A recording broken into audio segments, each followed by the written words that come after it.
Labas, aš esu Žydrūnas, o čia yra Vėjo paparčio kanalas, kuriame šiandien svečiuosis baltasis vilkas. Anksčiau, kai žmonės dar girių paslaptis pažinojo ir medžių kalbą suprato, gyveno geras karalius. Ir turėjo jis 3 dukteris. Visos buvo gražios, o jauniausioji ne tik akimis graži, bet ir širdimi. Ją tarsi pati motina žemė būtų užauginusi. Vieną kartą karalius susiruošė į tolimą miestą, o atsisveikindamas paklausė: "Vaikai mano, tai ko jūsų širdelės geidžia?" Vyriausioji norėjo drabužių. "Tėtuk, parvežk man suknelę, šviesią kaip saulė." Vidurinė duktė norėjo kitokių puošmenų. "Tėvukai, prašau, parvežk man papuošalų iš gryno sidabro." Na, o jauniausioji duktė galvojo ilgiausiai, kol galiausiai paprašė: "Tėti, tu parvežk man gyvybės žiedą, va tokį, kuris ne šiaip sau žydi, o duoda gyvybę." Karalius nustebo, jis tikrai nežinojo, kas tai per daiktas. Gal čia koks naujas lebūbų žaislas ar pokeimonas koks nors? Anksčiau tai jo laikais tokių dalykų nebūdavo, o dabar tai visokių lebūbių privisu. Na bet ką padarysi, nenorėjo nuliūdinti jaunėlės ir pasižadėjo, kad viską jisai gaus. Miestas buvo triukšmingas, pilnas prekeivių, įvairių kvapų ir skonių. Karalius rado viską, ir gražiausią suknelę, ir sidabro papuošalus, bet gyvybės žiedo ir nerado. Nei turguje, nei rūmuose, nei pas lebūbų pardavėją. Grįždamas namo, jis pasuko per amžiną girią. Ir prie tako, kur tankus medžiai stovėjo, pats baltasis vilkas. Jo kailis šviesus kaip sniegas, o akys gilios lyg dangus. O prie jo kojų pats gyvybės žiedas. "Vilke," tarė karalius, "atiduok man tą žiedą." O vilkas atsakė: "Atiduosiu, bet pažadėk, kad kas pirmas pasitiks tave namuose, tą tu man atiduosi." Karalius suabejojo, ar bus geras toks sumanymas, kad nepasibaigtų paskui kaip nors liūdnai, bet pergalvojo: pasitiks mane pirmiausia dvaro šuo ar koks nors naminis gyvulys. Aišku, gaila vargšo gyvulio, bet kaip tik jis ir bus vilkui į skrandį. Gerai, pažadu." Ir vilkas atidavė žiedą karaliui. Karalius grįžęs į rūmus įžengė pro duris, o pirmoji jį pasitiko jauniausioji dukra, nes labiausiai laukė sugrįžtančio. Ir tik tais tą akimirką jis suprato, kaip stipriai prisidirbo. Praėjo 3 dienos, o karalius vis galvojo apie tai, kaip jis buvo prisižadėjęs savo ir dievams saugoti dukras, o ypač jauniausią. Nors jis buvo karalius, bet stebuklingos priesaikos nutraukti negalėjo. Galop 3 dieną, saulė leidžiantis, atėjo vilkas. "Garbusis karaliau, būkite pasveikintas, aš atėjau pasiimti tai, kas man pažadėta." Tėvas pravirko, nes buvo bejėgis. Tačiau jauniausioji dukra nebuvo tokia liūdna, ji tarė: "Nebejok, tėtuk, viskas bus gerai, juk kartais pažadas yra stipresnis už žmogų." Ir jiedu išėjo. Vilkas ją pasisodino ant nugaros ir nusinešė per amžinuosius miškus. Ilgai jie keliavo, kol galiausiai pasiekė dvarą. Gražus buvo dvaras, bet savotiškai keistas, tarsi ne iš šio pasaulio. "Čia tu gyvensi," tarė vilkas. Ir iš tiesų, jie gyveno ten. Viskas jai buvo duota, kaip ir priklauso tikrai princesei, bet širdyje gyveno namų ilgesys. Praėjo 12 ilgų mėnesių. Ir vilkas tarė: "Miela mano, artėja tavo sesers vestuvės. Aš nunešiu tave į šventę, bet kai ateis laikas, privalėsi grįžti kartu su manimi namo. Pažadu tau, užtikrintai atsakė jinai. O sesers vestuvėse vilkas pavirto jaunu ponaičiu. Pasirodo, tai buvo užkeiktas jaunas princas. Galbūt jis šiek tiek tylesnis, bet labai gražiomis akimis. Tačiau jaunikis naktį vėl kažkur pradingo, o kai atėjo laikas grįžti atgal į savo karalystę, mergina suabejojo, tarsi sustingo, ir dėl to užkeiktas vilkas jaunikaitis pranyko, tarytum kiaurai žemė prasmego. Tuomet jis suprato, kad padarė didžiausią klaidą savo gyvenime. Juk ji jau nebegali gyventi be baltojo vilko. Pamilo tą nelaimingą sielą. Kas belieka? Tik bėgti paskui, kiek kojos neša. Bėgo, ėjo, kol nusprendė paprašyti pagalbos. Sutiko vėją. Vėjau, dėdulė, ar nematei balto vilko? Tai mano žmogus, aš noriu jį susirasti. O, žinau, aš esu visur. Tai aišku, kad mačiau tą baltapūkį. Tik patikėk, tavo meilė jau labai toli nuo čia. Paskui jį paklausė Mėnulė pagalbos. Mėnulė, senolė, ar nematei mano balto vilko čia? Mačiau, man tai, supranti, iš čia žiūrint, viskas gerai matosi. Tik va, dabar tu jau jo taip lengvai nebeatgausi.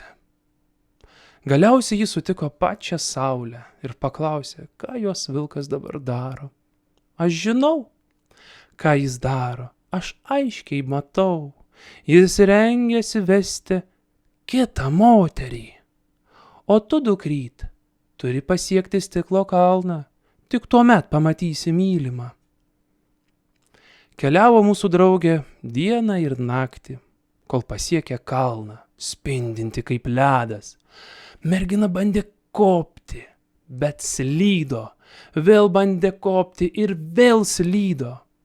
Keliai nudaužyti, rankos nudraskytos, kojos skauda, bet nepasiduos. Galop atsisėdo kalno papėdėj ir nuliūdo. O tuo tarpu, neaišku iš kokios vietos, išlindo ir priėjo sena, šiek tiek susivėlusi moteriškė. Baltais plaukais kaip šalna, o akys kaip stiklas. Ko tu dabar verki, mergelikė? Paklausė ji. Močiut, kad tu žinotum, kaip aš ieškau savo meilės. Per savo kvailą galvą sulaužiau pažadą ir prapuolė mano vilkas, prapuolė mano žmogus. Jis yra va ten, už to prakeikto kalno. Senolė pažvelgė ją į akis ir sako, taigi matosi iš akių, kad nebaisiai protinga būsi. Čiagi ne jėga reikia lipti, o gudrumu. Ką jūs jauni kleckai suprantat? Nieko. Ramiai. Jūs visi dabar su manim esat saugus. Ir tada ji iš savo skaros išsitraukė 3 daiktus. Verpimo ratelį, kuris pats verpia, šilkinę skarelę, kuri niekada nenusitepa, ir aukso smeigtuką, kuris vertas daugiau nei bet kokie žodžiai. Dabar paklausyk įdėmiai. Tu turi nueiti į dvarą, kuris yra už šito kalno, va taip. Ten gyvena tokia bjauri boba, kuri nori tavo vietą užimti, Bet tu jai neleisk. O už šituos daiktus išsiprašyk 3 naktų pas tą savo eržiliuką ar vilkiuką, ar kaip jūs ten jaunimas dabar save vieni kitus vadinat. Nu, žodžiu, daugiau nieko negaliu pasakyti. Na, o tu žinai, kodėl aš tau padedu? Aną dieną toks gražus oras. Galvoju, lėksiu prie jūros. Aš mėgstu pasideginti, jodo gaunu, mano amžiui labai sveika. Išeinu į kiemą savo šluotos pasiimti. Ir tu įsivaizduoji, mano šluota kažkokiu kledaru užstatyta. Nebegaliu išskristi. Žiū, ateina moteriškė. Sakau, patrauk mašiną. Tai kai pradėjo ant manęs varyti, sako, kad aš ne vietoj savo šluotą matai pasistačius. Negaliu, spaudimas kyla. Taip bjauri bova, kad jie kur perkūnas. Mergina padėkojo senoliai, aišku, už tokį vaizdingą pasakojimą, bet vis tiek nesupranta.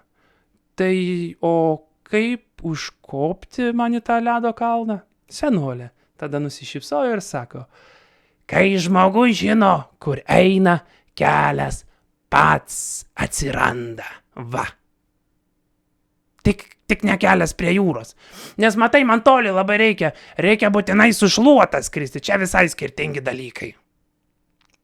Ir lyg su tai žodžiais prie kalno pasirodė siauras takelis, kuris visą laik čia buvo, bet princesė jo tiesiog anksčiau nematė ir viskas. Mergina juo pakilo ir nusileido kitoje pusėje, kur išvydo didelį dvarą, puošnų, bet širdžiai svetimą. Tame dvare jį apsimetė esanti tarnaitė, o vakare išsitraukė virpimo ratelį. Tas ratelis pats, kai ėmė suktis, siūlai lyg iš niekur patys vijojosi. Pamatė tai dvaro ponia, na ta bjaurybė, kuri ruošiasi tekėti už mūsų vilko, ir raganą šluotą buvo užstačiusi. Ir nustebo. Klausyk, tu vargeta, iš kur gavai tokį puikų daiktą? Iš toli, atsakė mergina. Atiduok tu geriau man jį. Kam tau toks delikatus instrumentas?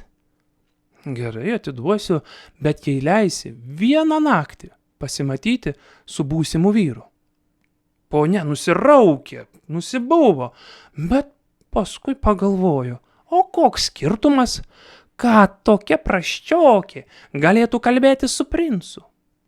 Bet dvaro ponia tikrai buvo gudri, nes vis tiek liepė slapta jaunikaičiui į gėrimą įpilti migdomųjų. Pirmą naktį mergina sėdėjo prie jo ir kalbėjo. Klausyk, mano meilė, aš pagaliau tave suradau. Tik ar tu mane prisimeni? Ar pameni amžinuosius miškus, kuriuose gyvenom? Ar pameni pažadą, kurį aš tau daviau? Tačiau baltasis vilkas miegojo giliai ir nieko negirdėjo. Antrą vakarą, visiems matant, išsitraukė mergina įstabaus grožio šilkinę skarelę.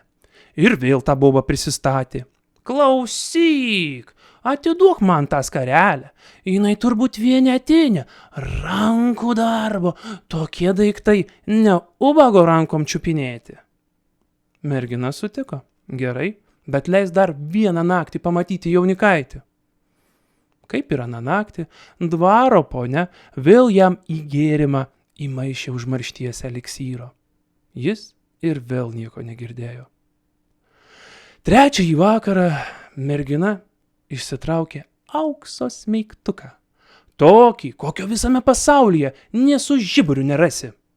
Na, o gudrioji dvaro ponia, tai suprantama, negali atsisakyti tokios prabangos, blizgančio daikto. Bet šį kartą vienas rūmų tarnas nugirdo nedorą ponios planą ir nenorėjo likti kaltas. O kas jeigu jaunikaitis netyčia apsinuodytų ir pražūtų, tai tada jis liktų kaltas. Ne. Todėl jis tyliai jį perspėjo. Negerk šitos taurės, jaunasis ponaitė, nes čia yra jo nuodai, galintis aptemdyti net ir skaisčiausią protą. Trečiąjį naktį princesė vėl jam kalbėjo. Meile, aš tavęs taip ieškojau, o ieškodama kalbėjausi su vėju, klausiau mėnulio, kol saulė nušvietė man kelią. Aš padariau viską, įmanoma ir neįmanoma, kad mudu vėl būtume kartu. Ir tada jis atsimerkė, tarsi pabudo iš ilgo sapno ir tarė: tai tu, mano lemtis. Ir viską prisiminė. Vilko kailis nukrito ir prieš ją stovėjo jaunas karalius. Tada jie kartu savo noru sugrįžo į amžinųjų miškų karalystę. Matyt, tikrai tiesa, kad kai kurie pažadai kartais yra stipresni už žmogų. Čia, pam pam čia, patapam čia, pam pam čia, patapam čia, pam pam čia.